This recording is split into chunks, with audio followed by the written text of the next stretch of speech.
राधे राधे दोस्तों। मैं एक छोटा सा प्रसंग सुना रहा हूँ।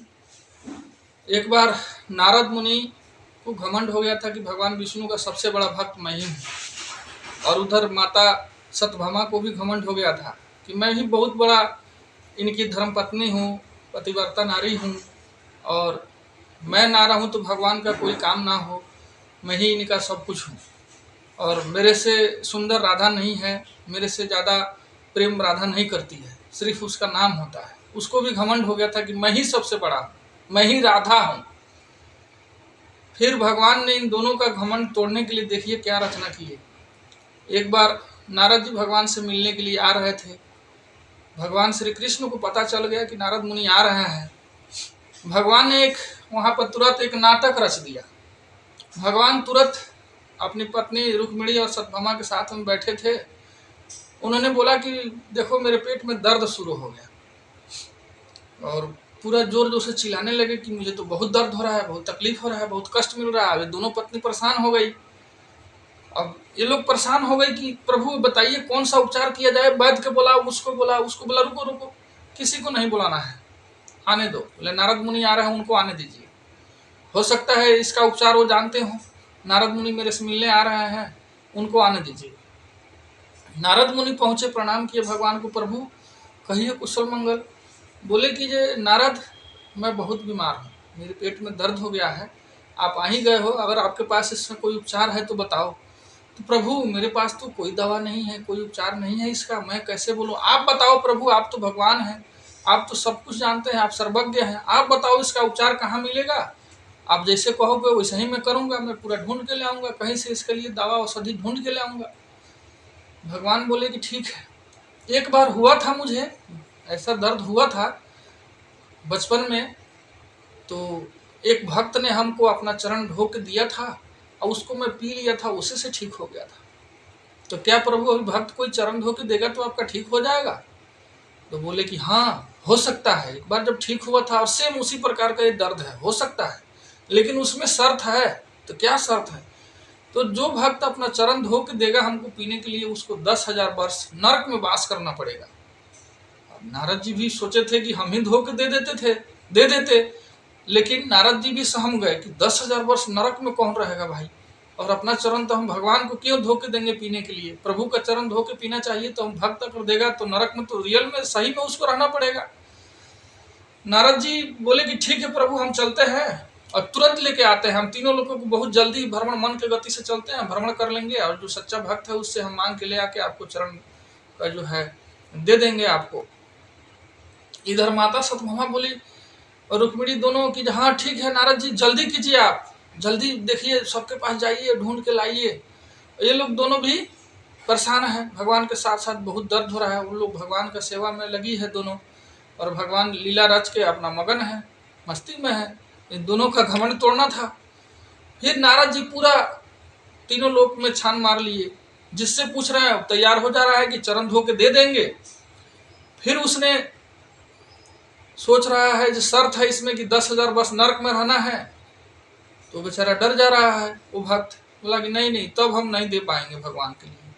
ऐसा कोई भक्त नहीं तैयार हुआ। बहुतों से भगवान, सारे जो भक्त लगते थे भगवान के, जो भक्त थे उनसे पूछे, उनसे मांगे, लेकिन सब तैयार होता था पहले, लेकिन जब 10,000 वर्ष नरक की जो बारी आती थी, तब वो लोग बोलता था कि नहीं देंगे, आप जाइए दूसरा जगह देखिए।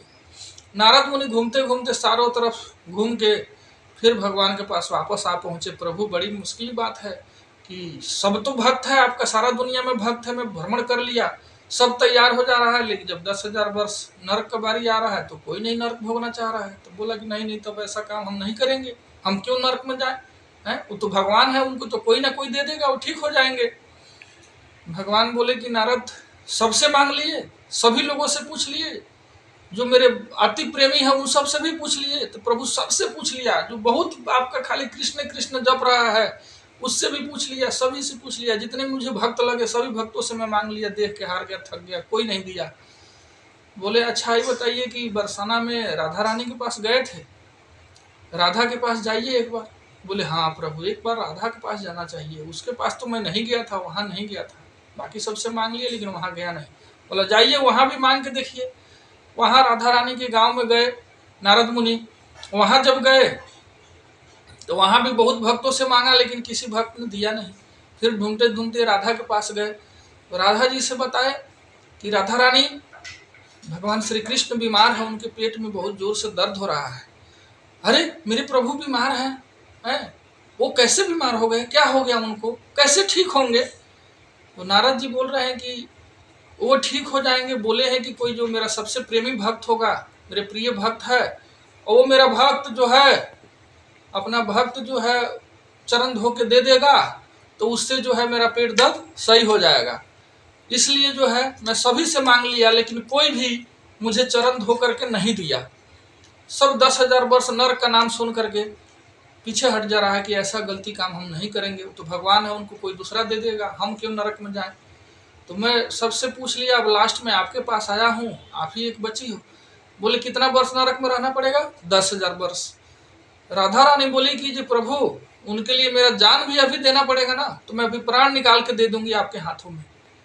और मैं भगवान श्री कृष्ण के लिए लाखों करोड़ों कोटि कोटि हजार वर्ष नरक में रहूंगी, तब भी मुझे कोई दिक्कत, मुझे ऐतराज नहीं है। आप जाके बोल देना कि उनको, सिर्फ राधा को आप नरक में ही वास दे दो, लेकिन आप मेरा चरण का जो है रज धुल करके मैं दे रही हूँ, उसको ले जाइए और भगवान को पिलाइए, कि ताकि जल्दी ठीक हो जाए। अब ये बात सुन के नारद जी चकित हो गए। बोले बाप रे बाप, ये तो लाखों करोड़ों अरबों वर्ष जो है नरक में रहने के लिए तैयार है, पूरी अपना जीवन भर बोल रही है नरक में डाल दो, फिर भी इसको कोई दिक्कत नहीं है। वाह रे राधा का प्रेम, वाह रे भक्त। एक भक्त मिला और उसका चरण धुला करके और कमंडल में लेके नारद मुनि चल दिए। और नारद जी जब गए भगवान के पास, भगवान ने बोला कि हाँ लाए हैं। तो जी महाराज मैं लाया हूँ प्रभु। तो किसने दिया? तो राधा ने दी है। तो क्या बोली? वो नरक का नाम सुन के डरी नहीं? तो नहीं प्रभु, तो उसने तो बोली कि जे कई कई कोटि कोटि हजार वर्ष नरक में रहना पड़ेगा तो मैं वास करूंगी। और भगवान से बोल दीजिएगा कि मुझे हमेशा नरके में रखें, लेकिन वो ठीक हो जाए, ये जल्दी से आप ले जाइए और उनको पिलाइए। और वहां पर बोलते हैं कि नारद जी मेरा दर्द ठीक हो गया। क्यों प्रभु? अभी तो आपने पिया ही नहीं औषधि, पर आप बोल रहे हो कि मेरा दर्द ठीक हो गया। बोला हाँ ठीक हो गया। तो कैसे ठीक हो गया प्रभु? इसका मतलब क्या है? आप कोई लीला रच रहे हैं क्या? बोल लीला क्या रचना है, आपकी परीक्षा हो गई। आप भी तो मेरे भक्त हो, आप भी तो मेरे बड़े भक्त हो, हैं? आप पूरा दुनिया छान मार के आ गए, आप चाहते तो यहीं से आप अपना चरण धो के दे सकते थे। बोले प्रभु मैं तो चूक गया, मैं तो इस परीक्षा में असफल रहा। और ये दोनों मेरी पत्नी है, इनका मैं सुहाग हूँ। और सत्यभामा जी जो है, ये मेरे सबसे पहले थी मेरे पास में, तो इन्होंने भी सुना जब तो कुछ नहीं बोला। ये चाहती तो अपना चरण धो के दे देती, मेरी पत्नी के साथ साथ मेरी भक्त भी है, ये भी तो भक्त है, ये भी दे देती तो मैं पी लेता और जल्दी ठीक हो जाता। तो इसने भी नहीं दिया। बोली प्रभु मैं भी असफल हो गई, मेरे भी मस्तिष्क में ये बात नहीं आया कि मैं ही धो के दे देती हूँ। मैं तो पत्नी के भाव में खो गई थी, आपका दर्द देख के मेरा दिमाग इधर उधर हो गया था। भगवान बोले ठीक है कोई बात नहीं। जो असली भक्त है वो भगवान के लिए अपना प्रेम न्यौछावर कर देता है, निस्वार्थ प्यार करता है, निस्वार्थ प्रेम करता है भगवान का भक्त भगवान से। और भगवान भी अपने भक्त से निस्वार्थ भाव से, कोई स्वार्थ सेवा नहीं लेना चाहते हैं। अपने भक्त को अनगिनत देते हैं, वो कभी गिन के नहीं देते हैं, अपने भक्त को निहाल कर देते हैं। बोलते हैं जा पर कृपा राम के होई और तापर कृपा करे सब कोई। जिसके ऊपर भगवान का कृपा हो जाता है वो जग में सबसे महान हो जाता है। सभी दोस्तों को राधे राधे।